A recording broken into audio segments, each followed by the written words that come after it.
Espace de création, moyen d'expression, la scène théâtrale est aussi parfois un vecteur de sensibilisation, d'information, voire un brise-tabou. C'est l'esprit qui surplombe les salles qui accueillent les spectacles du FITA, le Festival international de théâtre Action, du 12 au 23 novembre. Laurent Poncelet, bonsoir, je rappelle que vous en êtes le directeur. Alors on parle théâtre Action et pas théâtre d'action, hein, c'est important. Tout à fait. C'est pas du tout la même chose. Non.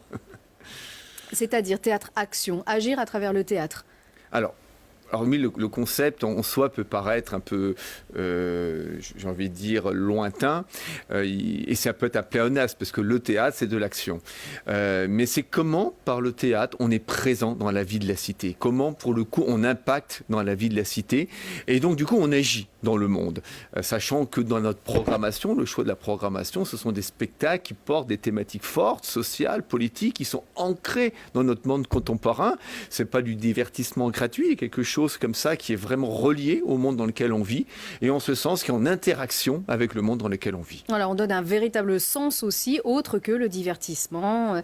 C'est d'ailleurs la 7e édition de cette biennale. Les acteurs et concepteurs de ces 12 spectacles à l'affiche viennent du Bénin, d'Italie, de Belgique, de Rwanda, de Syrie, du Congo et j'en passe. Comment et pourquoi est-ce que vous parvenez à réunir ces compagnies ici sur cette édition?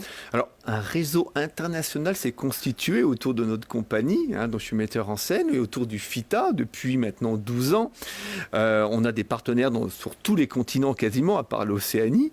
Et puis, donc des partenaires, chaque édition viennent proposer leurs projets, leurs nouveaux projets. Et puis, pour moitié, des nouvelles compagnies qu'on ne connaît moins, dont je connais juste le travail artistique que je suis allé voir ou dont j'ai reçu la vidéo. Et ce qui fait que ce réseau, il augmente d'édition en édition entre des créations FITA produites par des partenaires de plus longue date et des nouveaux partenaires dont j'ai pu voir le travail. Des créations, certains ont participé à des événements très difficiles, d'autres non, les ont simplement conçus, sont simplement des acteurs aussi.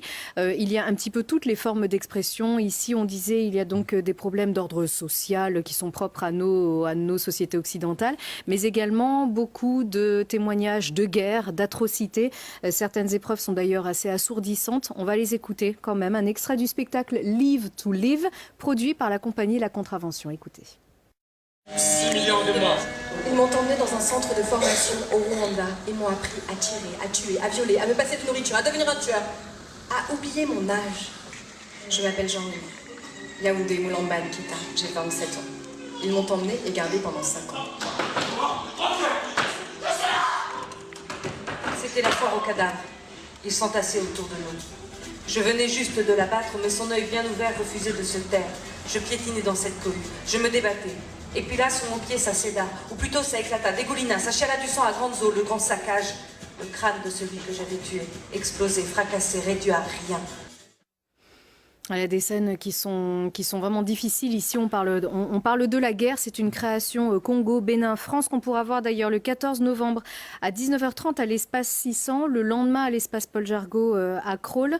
C'est un théâtre aussi, c'est une forme d'exutoire aussi, d'exorcisme peut-être pour certains. Avant tout de rappeler qu'on est avant tout dans du spectacle. On n'est pas dans des conférences, on n'est pas voilà. C'est-à-dire que sur le plateau, même si les sujets peuvent être durs, on est dans la vie.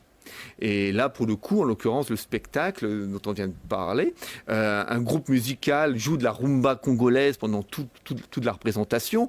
On est dans quelque chose de très, très vivant. C'est pas quelque chose de plombant pour autant. Il y a de l'énergie, il y a de la vie, il y a du rythme. Les sujets peuvent être durs ou, en tous les cas, en prise avec le monde d'aujourd'hui. Mais c'est pas pour autant que c'est plombant. C'est vraiment important de le rappeler. Oui, on reste dans la création. Dans la création, on peut être dans l'humour, dans la poésie. C'est toujours des formes qui sont travaillées autour d'un sujet, même si le sujet peut être grave et douloureux, on est dans quelque chose qui dynamise et qui soulève questions, débats et échanges. C'est vraiment important parce qu'on ne va pas ressortir de là complètement déprimé, bien au contraire. On va ressortir de là avec une envie d'en parler, on va être transformé, bien évidemment, puisqu'on va recevoir des choses, on va être nourri de toutes ces choses, mais en tous les cas, on va être aussi nourri par le jeu des acteurs qui est essentiel parce que c'est un festival de spectacle. spectacle vivant. Oui, c'est un autre regard aussi. C'est transformer le regard aussi du spectateur. Tout à C'est fait. d'ailleurs pas pour ça que c'est d'ailleurs vous n'allez pas par hasard aussi dans ces salles. On a l'espace 600, on a le théâtre de la Mure, le théâtre Prémol, l'espace Paul Jargot de Crolles aussi. Le choix des salles, il n'est pas anodin, hein. Alors l'espace 600, c'est le cœur du festival depuis l'origine. Et c'est pas innocent, bien évidemment, puisque l'enjeu aussi, c'est de toucher tous les habitants. C'est que le spectacle ne s'adresse pas à une élite qu'on retrouve de théâtre en théâtre, pas uniquement, en tous les cas, à une frange de la population limitée, mais à tout le monde.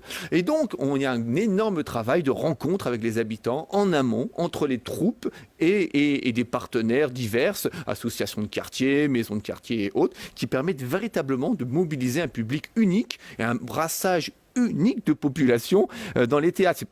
On peut le dire, c'est unique en France. Toutes les troupes qui passent chez nous nous le disent. Elles-mêmes, elles en sortent transformées parce qu'il y a une telle effervescence dans le public que finalement, là aussi, il y a de la vie. Et pour tout savoir, donc justement, il faut se rendre sur le site internet fita-ronalpe.fr. Voilà, .fr, et pour avoir toutes les dates, justement, les salles et les créations. Très rapidement aussi, en marge, un film documentaire que vous avez réalisé à la rencontre d'ailleurs des habitants de Crolles. Avec Thomas Bozzato, j'étais pas tout seul. Qui va être donc projeté, qui s'appelle Portrait d'avenir. Là aussi, c'est un sujet de société. C'est une réflexion complètement autre, en fait, hein, que vous nous proposez avec ce film. Oui, c'est comment on se voit dans 15 ans, comment on voit le monde dans 15 ans, et comment on pense agir pour ce monde. Et donc un film véritablement en phase avec notre monde d'aujourd'hui, particulièrement en France.